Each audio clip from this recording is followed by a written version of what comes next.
To roll or not to roll? That is the question when you're determining your ability scores in Dungeons and Dragons. And that's the topic for today. Welcome to the DnDaily vlog. Let's talk about rolling our scores for our abilities in Dungeons and Dragons. It also applies, I should say, to rolling your hit points as you go up through the levels. And I'll talk a little bit about that as well. And one thing I want to say from the get-go is that this is a part of the game that has evolved through the years. So before I talk about my sort of pros, cons, and my opinions about whether you should take the standard array or use point buy or just go ahead and roll those dice, let's talk first a little bit about the history of how we have determined our scores through the different versions of Dungeons and Dragons. So it started out with original D&D. They needed to find a set of numbers, let's say, that would give them a bell curve of information. And it was figured out that rolling 3d6 gave them a nice bell curve average of the scores that you would get. And that gave you this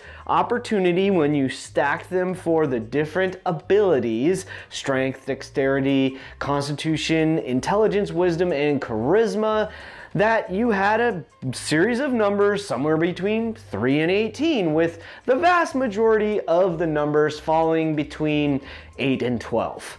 And with that, then they could determine what kind of a person or what your strengths and weaknesses were, let's say it that way. So at the beginning of the game, you rolled 3d6, and for the most part, people put those in order. So if the first set you rolled was a 12, then your strength was a 12. If the second set you rolled was an 8, your dexterity was an 8, and so on through the numbers, through the scores, and you rolled 6 times. In fact, at one point there were even 7, because comeliness was a function of the game. Comeliness, that's like how physically attractive you actually are. Where charisma was more about your personality, comeliness was actually like how sexy were you. So enough about that. Maybe we'll talk about it some other time. Today I want to stay on track and get to 5th edition.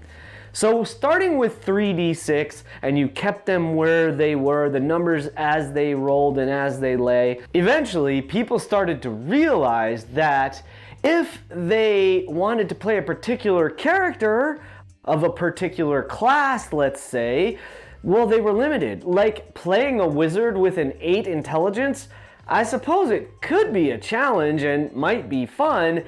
It also kind of stinks on a certain level.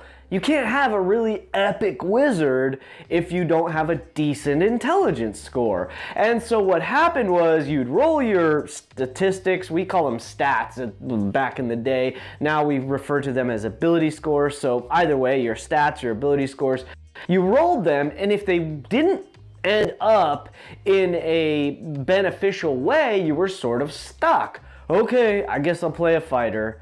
Oh, I didn't really want to, but I guess if I have my highest score is wisdom, I might as well be the cleric.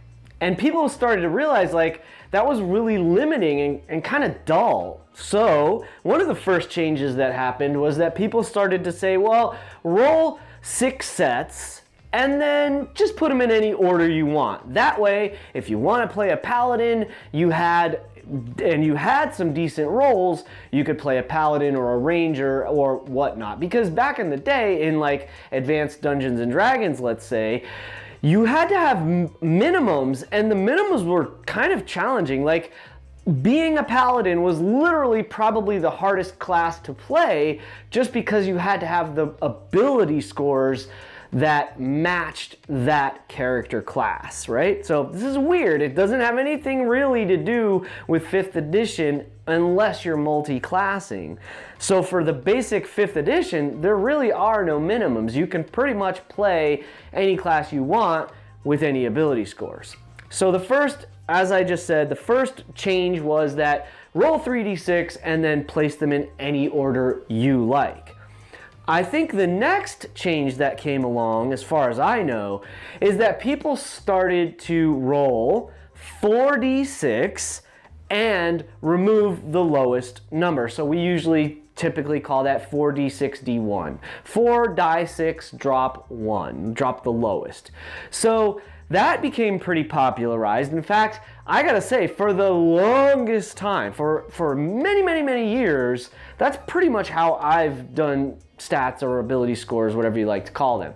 So that was great. Again, some people, depending on the party, depending on the group, would still make you sort of like roll them in order. So yeah, you got to roll 46 and drop the lowest, which gave you slightly better odds. However, you still had to kind of keep them in the order you rolled, or you could more commonly roll 46, drop the lowest, get 6 sets, and then place them in any order you like. Finally, now we come to 5e, and they've made 2 different changes. These changes have come along before. They were around. People would use them for a while, but for sure with 5th edition, as far as I can see, and sort of in my opinion, this is where it really got solidified.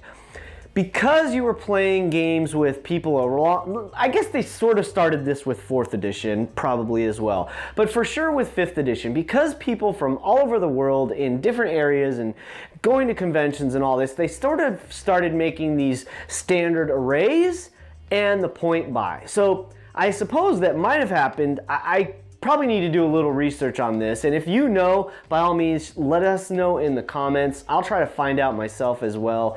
At some point at conventions, they started realizing, well, we need something more standard because people are showing up with like 3 18s. And while, yeah, that's possible you actually rolled 3 18s, come on, dude, is that for real? Is that legit? It's hard to believe. So people started saying, okay, well, what are there other ways we can do it? There's the standard array, which in 5th edition, you may already be familiar with it. Everybody gets the following statistics: 15, 14, 13, 12, 10, 8. That's 6 stats. You can put them in any place you like. It guarantees with racial abilities, you can have at least one score that would be a 17. There's no 18s at this point, but that's okay because as you increase in levels, you'll get the opportunity to have what's called an ASI, an ability score increase, and you can bump your stats. Or you might be able to take feats that bump your stats and give you those bonuses to your strength or dexterity, intelligence, wisdom, charisma, etc. So that being the case, a lot of people like the standard array, especially when people started playing online more oftenly. Because with playing online, well, you don't know if the other person is being fair and actually rolling the dice they're saying. And so in order for us to trust each other, or because we don't know if we can trust each other yet, let's just use the standard array. Or the other option being the point buy. The point system, that's been around for a while too. That's been an option for at least a few versions of the game. And essentially you have a certain amount of points, I think it's 72, and you get to use those points for each of your ability scores. A 16 costs so many, a 15 costs so many, and so on down to 8 and such. And depending on how much you're going to bump one stat over the other, you can get statistics, you can get ability scores that are slightly different. Okay, so like for instance, you might get 2 14s instead of a 14 and a 13. And so some people like the point buy because they feel like they can customize it a little bit more, which makes sense because basically you can.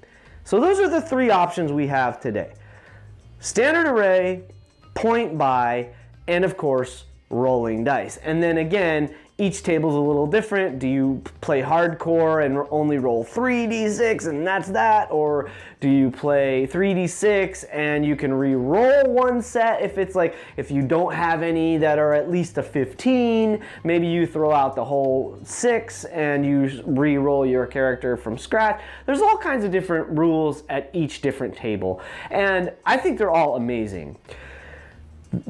Today, the sort of, I feel like the most common way it's done, I think, is 40-61. But that's just from my experience. That might not be the case.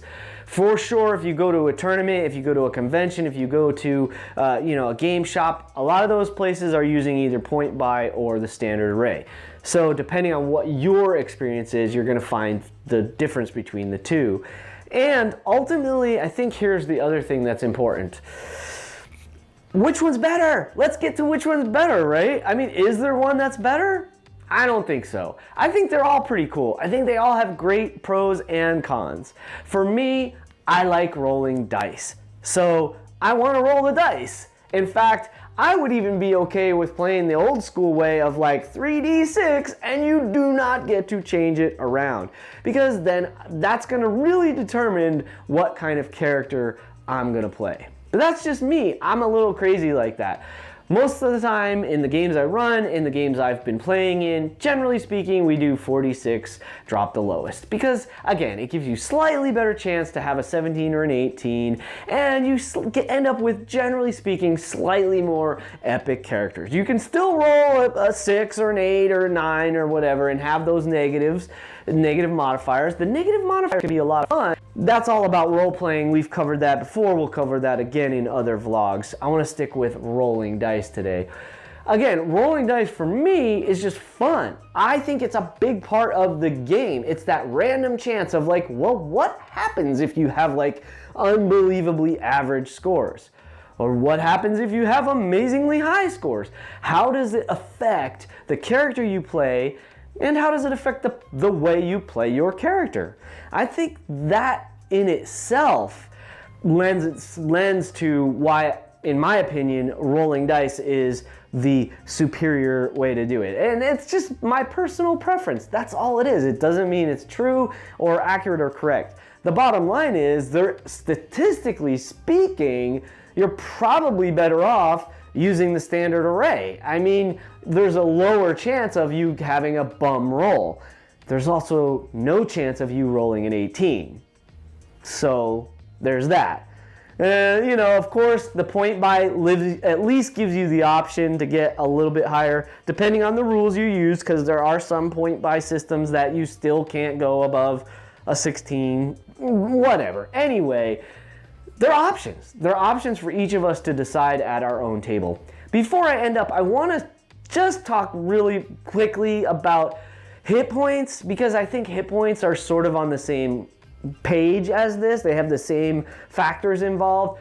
We used to roll hit points based on your class, and whatever you got, and that's just the way it was.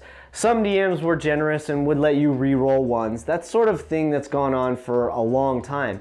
And the other thing that's really scary is back originally, there was a bigger disparity between the different classes. And I'm specifically talking about the wizard, really. Because a wizard had a D4 for hit points. So that's why you've always heard these jokes, probably, or maybe you haven't, but there have been jokes in the Dungeons & Dragons community for many years about how pathetic wizards can be at first level and how they can seem as cowardly because they don't have a lot of health and they need to protect themselves. And like, yeah, a goblin can one-shot a wizard at first level, and that's scary. So there was a lot of fun times that were had because of those things.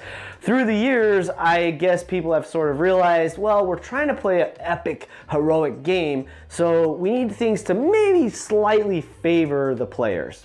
So we've started using, I guess, in 5th edition for sure, and again, it probably began implementation earlier, but for sure it's been solidified in 5th, where you have the option of either rolling for your hit points or taking the average, which is basically the middle +1. So if you have a D6 for your hit die, you take 3 + 1, which is 4. You take 4, and that's how much you gain each level. If you have a D8 or a D10, you do the exact same thing. So a D10 would be 5, + 1 is 6, so you take 6 as your hit points for when you raise your level. Now, I like living on the edge. I think it's a game where we roll dice. So I love to roll for hit points, and I'm willing to take a 1. I don't want to, but I'm willing because I'm also hoping and got my fingers crossed that I'm gonna roll the big number on the die, the 8, the 10, and so forth. So I love rolling for my hit points. Of course, at first level, you start with whatever your max is in 5th edition, which I think is an amazing thing that they started to do. Like, why not just let the characters start with like the biggest advantage we can give them so that we don't have these squishy wizards anymore. Like think about this for a moment. I'm gonna end with this, just this thought. In addition, let's see, in 1st edition, or let's call it edition, let's say AD&D, okay, Advanced Dungeons and Dragons. If you made a wizard and you rolled a 1 and you didn't have a very good constitution, you could literally have 1 hit point at 1st level. 1 hit point. So, talk about glass cannon. I mean, goodness gracious. If you got hit by anything at all, you were gonna go down. That's what it was like. And so like, nobody wanted that. That was terrible. That was like horrendous for anyone to experience. So somebody somewhere, the powers that be, finally realized like, hey, we gotta make this little bit easier, at least at 1st level, so that people are having fun and engaged in the game, and they're not just losing characters every time they try to start. So, good idea. I think Wizards of the Coast made a great decision there. I love rolling dice. I want to know your thoughts about rolling dice. I want to see you at a table someday. I would love it if you watch this video right now. In the meantime, keep rolling 20s, and remember, it's your game. Play your way.